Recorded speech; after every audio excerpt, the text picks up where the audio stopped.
inteligencia artificial aparece en el consultorio? Sí, aparece un montón. Incluso aparece como un compañero de los pacientes. Y de hecho vienen con respuestas muy cerradas sobre su padecimiento, que el chat da respuestas cerradas, claramente. Primero, que no hay transferencia. Dijiste una palabra clave, que es la de transferencia, y que trae otro tema fundamental, que es el del cuerpo, el de la presencia. Hay algo del encuentro con los otros que toda la vida incomodó y va a seguir incomodando. Lo primero que pienso es en la pandemia. Fomentó una modalidad que llegó para quedarse y que es muy difícil conmover después. Ordena, sí, en los dos sentidos. Da órdenes a quienes están dispuestos a que haya ahí un amo.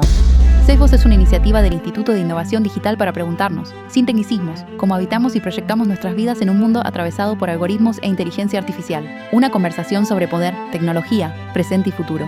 La inteligencia artificial no es solo una herramienta, también es un terreno de disputa, de sentidos y de futuro. ¿Y si el algoritmo ya estuviera más cerca de lo que creemos? ¿Qué pasa cuando los pacientes llegan al psicólogo con respuestas armadas por una IA? ¿Qué lugar queda para el silencio, el cuerpo y lo singular en un mundo que tiende a lo cerrado, lo automático y lo inmediato? En este episodio de Sesgos, hablamos con Ivana Bristiel, psicoanalista, docente de la UBA, miembro de la Escuela de Orientación Lacaniana, EOL, y de la Asociación Mundial de Psicoanálisis, AMP, sobre cómo la inteligencia artificial impacta en la subjetividad. Todas cosas que son completamente irreales y que terminan empujando cada vez más a la frustración. Los síntomas contemporáneos, los vínculos Está introduciendo algo que el chat no puede introducir, que es el silencio. y la práctica clínica. Una conversación sobre cuerpos, pantallas, angustia y herramientas. Y sobre cómo pensar un uso ético de la IA que no desplace lo humano. ¿Qué tal, Ivana? ¿Cómo estás? Hola, ¿qué tal? Buenas tardes. Contame primero cuál fue tu primer contacto con la IA. ¿Cómo o qué recordás que fue tu primer contacto con la IA? Bueno, qué interesante la pregunta, porque en verdad mi primer contacto consciente con la IA fue cuando me enteré que estaba en un montón de aplicaciones que yo ya usaba. Pero después tuve otro contacto que fue con el chat GPT, que por supuesto lo empecé a probar y empecé a indagar a ver qué pasaba ahí, no solo para entenderlo, sino también por una cuestión de curiosidad. Pero previamente a eso, nada, en el Gmail, en Spotify, en todo lo que uno busca, ya sabemos que está ahí inmiscuida, metiéndose en nuestras cosas, ¿no? Sin que nosotros lo sepamos. Así que bueno, hace bastante. ¿Y esto de la inteligencia artificial aparece en el consultorio? Sí, aparece un montón. Incluso aparece como un compañero de los pacientes. A veces lo mencionan así. Bueno, hablé con mi amigo y me cuentan algo y yo estoy escuchando y resulta que el amigo era el chat GPT. O sea que sí, y aparece cada vez más, de hecho. ¿Y eso que en forma de aplicaciones o cómo? Sí, la mayoría se bajan la aplicación del chat y le hacen preguntas y de hecho vienen con respuestas muy cerradas sobre su padecimiento que a nosotros nos lleva a empezar a tener que abrir un poco más eso que ellos traen, porque el chat da respuestas cerradas, claramente. Claro, eso contame. Un poco lo habíamos hablado antes, ¿no? Ante una pregunta que le hice al ChatGPT sobre si era lo mismo ir al psicólogo o acudir a una aplicación emocional, ¿no? Y decía, no es lo mismo, no es lo mismo. Esas aplicaciones dan respuestas cerradas. Bueno, ¿qué significa esto?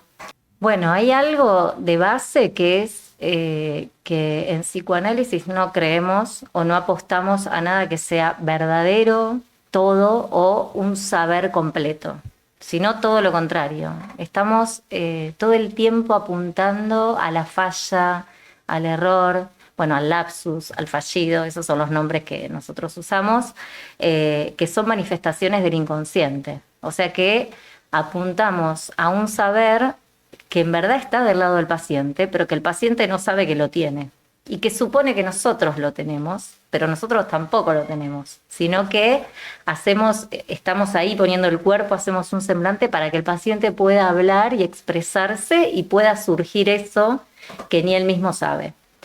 Y el problema con el chat GPT es que da respuestas cerradas y verdaderas. O sea, aparece como una verdad. Eso es complicado en esta época. Es complicado principalmente con los niños y adolescentes, pero no solamente ahí. Y además es una verdad armada de un saber que toma de otros. Y a nosotros en el consultorio nos interesa el saber de ese paciente singular. Claro, son datos preexistentes, ¿no? No hay ahí primero que no hay transferencia, no hay una reacción a lo que el otro pueda incorporar en ese discurso y en esa conversación. Totalmente, dijiste una palabra clave, que es la de transferencia. Y que trae otro tema fundamental, que es el del cuerpo, el de la presencia, ¿no? Uno va al consultorio y son dos cuerpos que se encuentran. Incluso si la hace virtual a la sesión, que puede ser, que por ahí no es lo más ideal, pero puede ser, hay una voz, hay una mirada, hay un cuerpo ahí que es el del analista que está sosteniendo esa escena, que está sosteniendo la palabra, pero que principalmente está introduciendo algo que el chat no puede introducir, que es el silencio. Cuando hay silencio, el paciente se pregunta qué pasa ahí, ¿no? Y pone su propio sentido. En cambio, el chat le da un sentido. Nosotros extraemos sentido para que aparezca algo del efecto subjetivo, algo del sujeto que está ahí. Claro. Y hablas de presencialidad y lo primero que pienso es en la pandemia, porque de alguna manera hay algo que está conectando toda esta aceleración que produce la inteligencia artificial, tal vez porque la tecnología pudo en ese momento dar un avance muy fuerte, pero hay algo que conecta estos dos procesos, ¿no? No sé cómo lo ven ustedes desde el psicoanálisis. Totalmente. Estoy totalmente de acuerdo. La pandemia empujó más aún a un individualismo y a un encierro, que es algo que el chat, todo lo que es todo lo que se transmite vía las pantallas, empuja cada vez más, y es algo muy de la época, ¿no? La pandemia es como que, bueno, no nos quedaba otra, era lo que había, pero fomentó una modalidad que llegó para quedarse y que es muy difícil conmover después, ¿no? Hay algo de esto de quedarse solos, encerrados en la casa, cada uno con su propio jueguito, con su propia imagen, con la respuesta que espera, ¿no? O sea, hay algo del encuentro con los otros que toda la vida incomodó y va a seguir incomodando, pero ahora estas nuevas cosas... Es fácil desprenderse del otro. Exactamente, es muy fácil desprenderse del otro, ¿no? O sea, no hablar con el otro, no exponer el cuerpo, no sé. Eso está muy, muy crecimiento, es un tema complejo en la época. Y además de estas aplicaciones emocionales, están surgiendo también, o han surgido, y son muy requeridas, aplicaciones de relaciones, podría decirte, no sé si de pareja, pero como de un compañero, una compañera virtual, inexistente. ¿Cómo ven eso?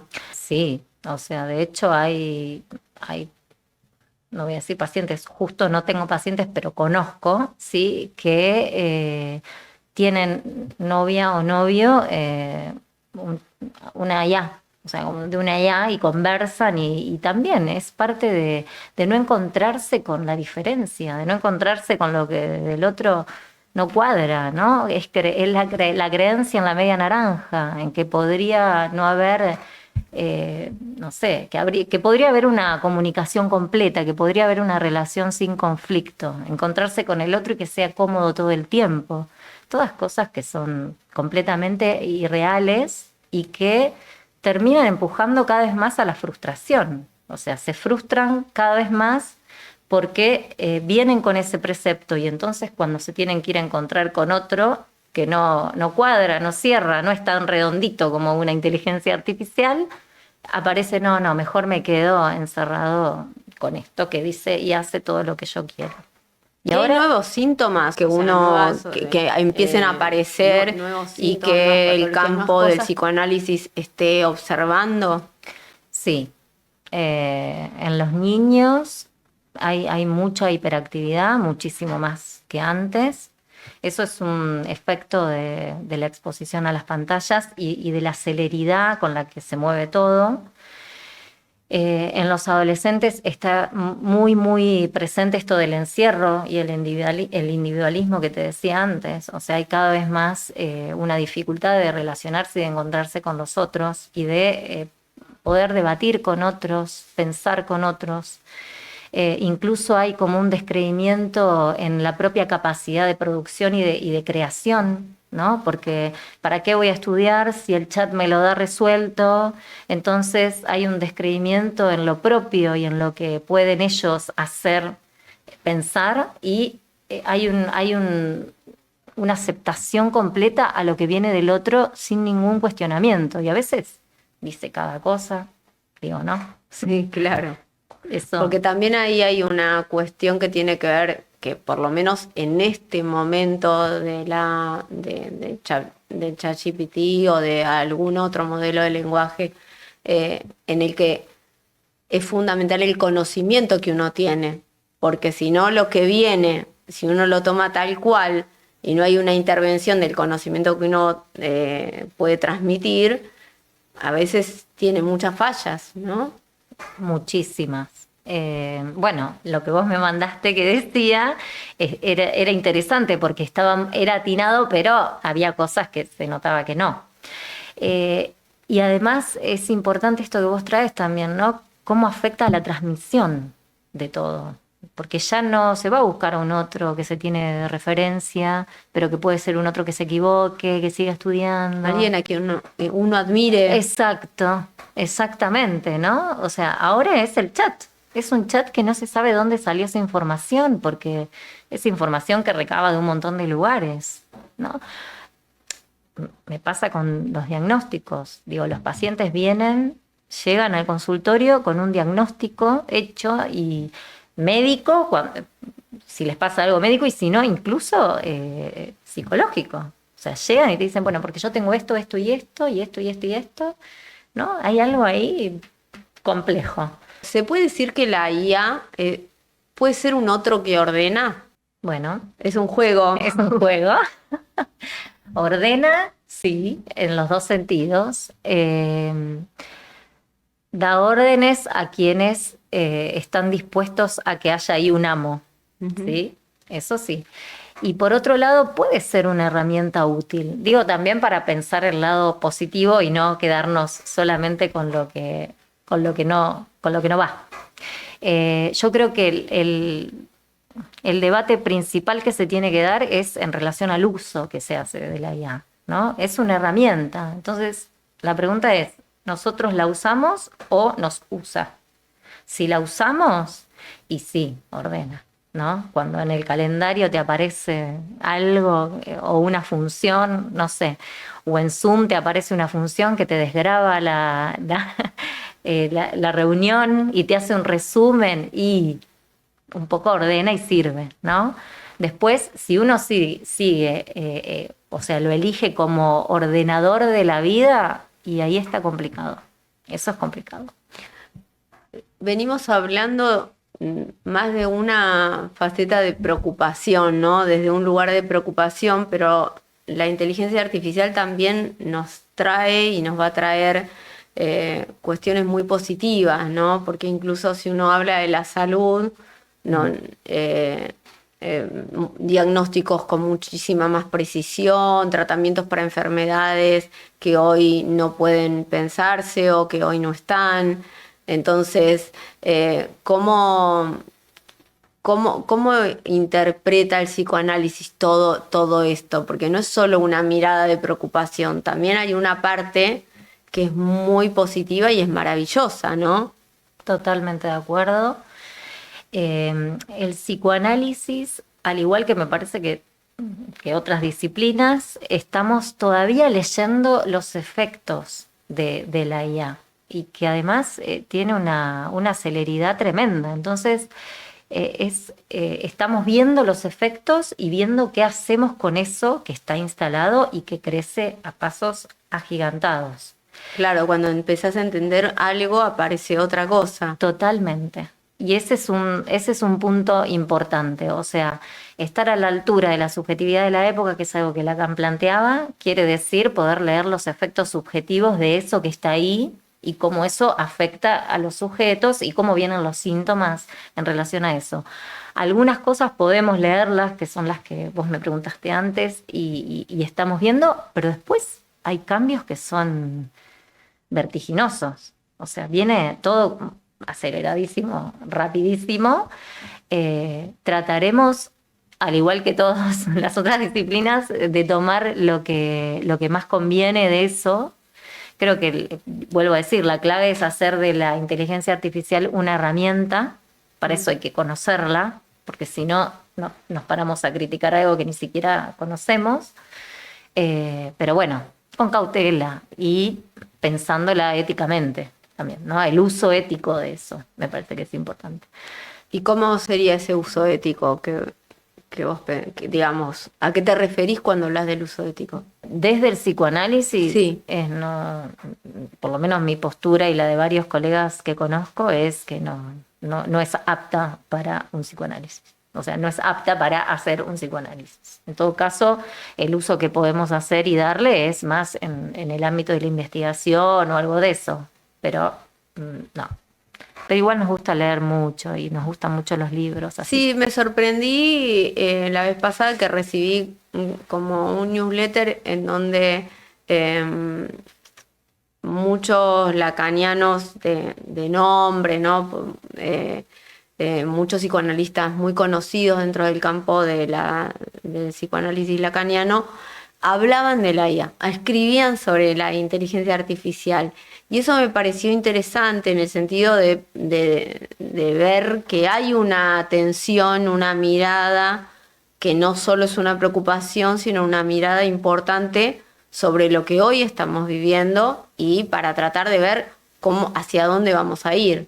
Exactamente, o sea, así como durante la pandemia trabajamos ese tema, lo pensamos, escribimos sobre eso, durante y después, por los efectos, lo mismo sucede con la inteligencia artificial. O sea, no se puede tener dudas de que es algo que revoluciona el mundo y la sociedad tal como la conocemos, y entonces nosotros tenemos que saber de eso. Porque nosotros recibimos sujetos que viven en esa sociedad y que van a traer los síntomas que son efecto de estar en esa sociedad. Entonces, sí, escribimos, nos interesa, yo pertenezco al directorio de la Escuela de Orientación Lacaniana. Hicimos una noche de biblioteca sobre inteligencia artificial el año pasado. Hay una publicación que se llama Virtualia, que es de la orientación lacaniana, que es toda dedicada a eso. En la Asociación Mundial de Psicoanálisis hubo noches y debates en relación a este tema. Ahora en el Congreso de la UBA, que se hace en noviembre, va a haber una mesa redonda en la cual vamos a participar conversando sobre ese tema con la cátedra de Silvia Pino, Psicoanálisis Pro y Uno. O sea, es un tema que nos convoca a todos, ¿sí? En el ámbito que estemos, ya sea en el hospital, en la universidad, bueno, en la universidad ni hablar, porque yo soy docente de la universidad también de la UBA y vemos también el uso de la inteligencia artificial por parte de los alumnos. Claro, bueno, también uno de los campos fundamentales en los que hay que pensar cómo incorporar la inteligencia artificial es la educación. Totalmente.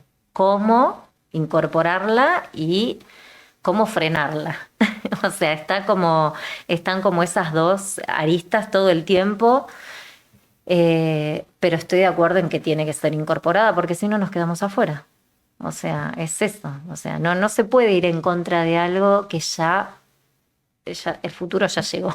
Digamos. Claro, sí, que ya está como parte del funcionamiento de nuestra sociedad. Totalmente, es parte del funcionamiento. Hay países, o sea, es un debate fuerte, ¿no? ¿Qué hacer con los celulares y la inteligencia artificial en las aulas? Es un debate fuerte que se viene dando en un montón de lugares y las posturas son diversas. En algunos lugares se la toma como una herramienta y se hace uso de eso y entonces se les enseña a los alumnos a que sea una herramienta para potenciar sus capacidades, que eso me parece que está buenísimo. En otros lugares no se lo regula y entonces ahí es más complicado porque terminan haciendo un ensayo o una tarea con inteligencia artificial y terminan creyendo que no es necesario estudiar, que para qué estudiar, desvalorizan el docente que está transmitiendo. Digo, eso no estaría bueno. Y en otros lugares, bueno, no sabemos nada. Claro. Exactamente. Bueno, gracias, Ivana. No, muchas gracias a usted, a vos, por la invitación.